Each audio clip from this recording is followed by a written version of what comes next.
있었다. 대장의 일부는 물론 항문까지 제거할 수밖에 없었다. 항문을 잃는다는 것은 생명을 위협하는 암 선고만큼이나 받아들이기 힘든 충격이었다. 아무래도 처음에는 항문이 여기 오니까 아직 색간성이 안 돼가지고 다리에 힘을 흘렸어요. 그래가지고 진짜로 죽으려고 자살해서 죽어버리려고 그러다가 제가 이제 신앙생활을 하면서 지푸라기라도 잡아야 되겠다 하면서 죽음을 생각할 만큼 절망에 빠져 있었던 이분선 씨. 그 끝에서 그녀를 구해준 건 신앙생활 그리고 운동이었다.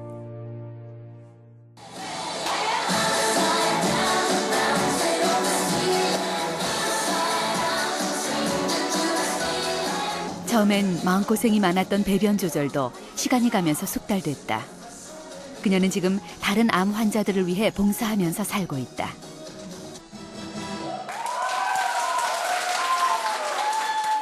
아무래도 얘가 이제 이렇게 끈적끈적하게 접착력이 될 대장암 환자들이 수술을 앞두고 가장 걱정하는 것 중에 하나는 항문의 보존 여부다. 하지만 모든 대장암 환자가 인공 항문을 달게 되는 것은 아니다.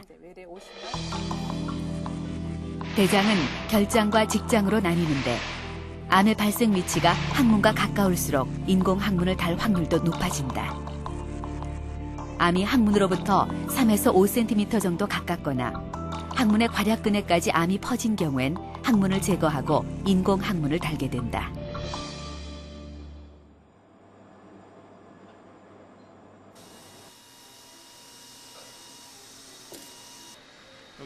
한 대장암 환자가 복강 내시경을 이용해 직장의 일부를 떼어내고 있다.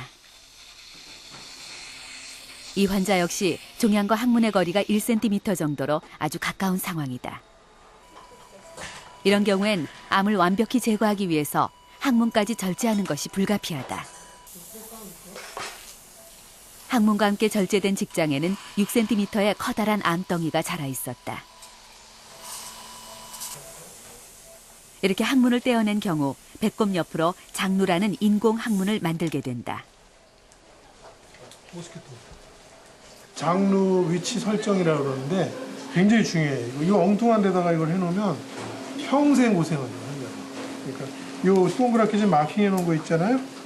요게 이제 요 부분이 이 환자가 가장 편안해하는 부위다. 그래서 거기를 이제 우리가 엽니다. 인공 항문은 직장 절제 수술 후에 남은 대장을 배꼽 옆으로 끌어내 체외로 배설이 가능하게 하는 것이다. 이게 이제 이렇게 들어가.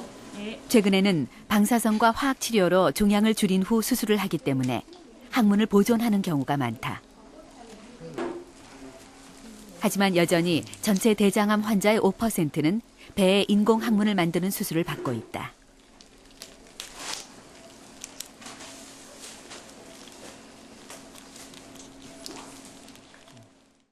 근데 이제 항문 기능보다도 더 중요한 것은 이제 생명이니까. 이제 직장암 같은 게 국소 재발하는 경우에는 정말 그 눈 뜨고 보지 못할 만큼 그 아주 그 처참한 그 임상 경과를 보여요. 이 장이 폐쇄된다든지 통증이라든지 또는 뭐 소변이 안 나온다든지 이런 엄청난 그 문제가 생기기 때문에 우리 이 직장암을 수술하는 외과에서들은 누구나 항문 기능도 물론 중요하지만 어떻게 해서든지 이 골반 내에서 암세포를 뿌리를 뽑는가 거기에 이제 우리가 초점이 맞춰져 있습니다. 또 다른 대학병원의 수술실. 현재 이 병원에서는 한 달에 200건, 1년이면 2,000건 가까운 대장암 수술이 이루어지고 있다. 10년 전과 비교해 250%가 넘는 폭발적인 증가율이다. 국내 대장암 환자, 특히 노년층에 생기는 대장암 환자가 폭발적으로 앞으로 20年내에 증가할 거라는 그런 예상을 할 수가 있고요. 데이터에서도 알 수 있다시피 서구에서는 약 60세 이후의 그 대장암 환자의 비율이 약 80%입니다. 근데 우리나라의 경우 아까 말씀드린 그 연구 결과에 의하면 작년에 우리나라 환자의 약 60%가 60세 이상이기 때문에 이러한 노령 인구에 생기는 대장암 환자의 비율은 점차적으로 높아지리라고 생각을 하고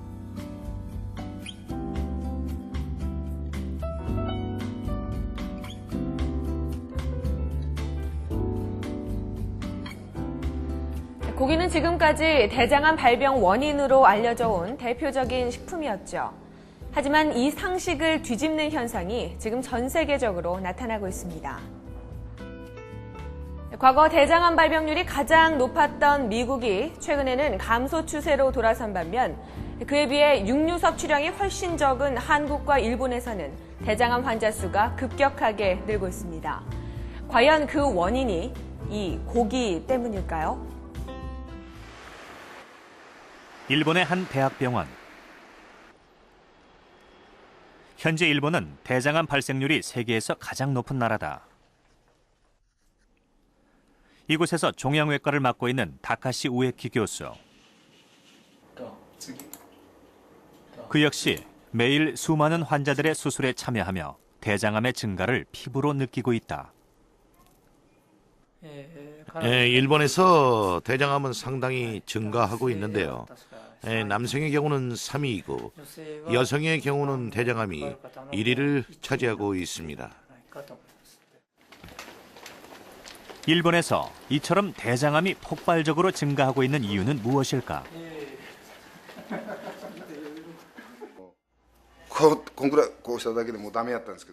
대장암으로 대장과 소장 일부, 그리고 맹장까지 절제했다는 나카야마 씨. 수술 끝에 생명을 건질 수는 있었지만 왜 자신이 암에 걸렸는지 그 이유에 대해 의문이 풀리지 않는다. 제가 좋아하는 음식은 암과 관련이 없는 생선류입니다. 채소도 좋아하고요. 제 경우에는 고기는 그다지 좋아하지 않아요. 본래 암에 걸릴 확률이 적은 식생활이죠. 일본 대장암 환자의 주 연령층은 5, 60대. 그들은 모두 나카야마 씨처럼 육류 섭취가 많지 않았던 세대다. 그렇다면 육류 섭취와 대장암의 증가는 관련이 없는 것일까? 우에키 교수도 그 점이 의문이다. 남성보다 육류 섭취가 적은 여성들에게 대장암 발병률이 높기 때문이다. 일반적으로 고기를 많이 먹을 경우 대장암에 걸릴 확률이 높다고 생각하는데 꼭 그런 것은 아닙니다. 특히 일본 여성의 경우 고기 섭취와 관계없는 대장암 환자들을 많이 볼 수 있습니다.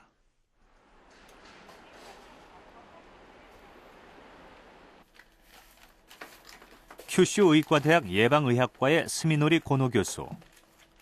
그는 일본의 대장암이 서구와는 그 원인이 다를 수밖에 없다고 본다.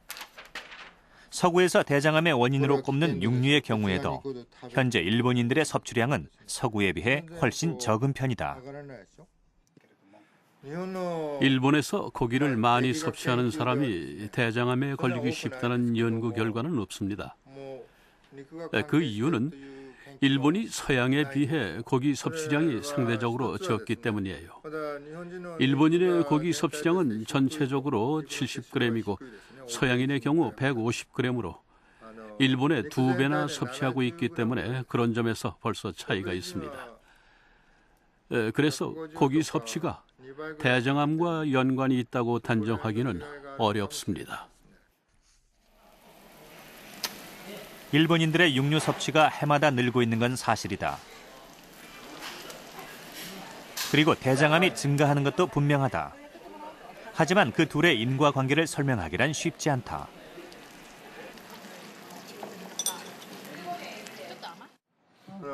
고기 섭취에 관한 후쿠오카 대장암 연구인데요.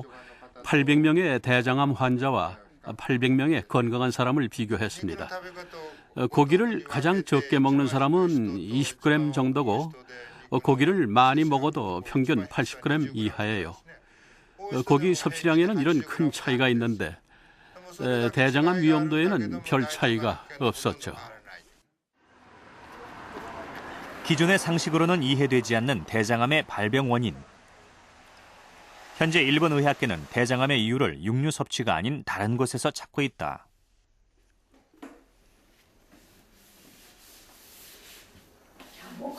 틈나는 대로 몸을 많이 움직이려고 노력 중.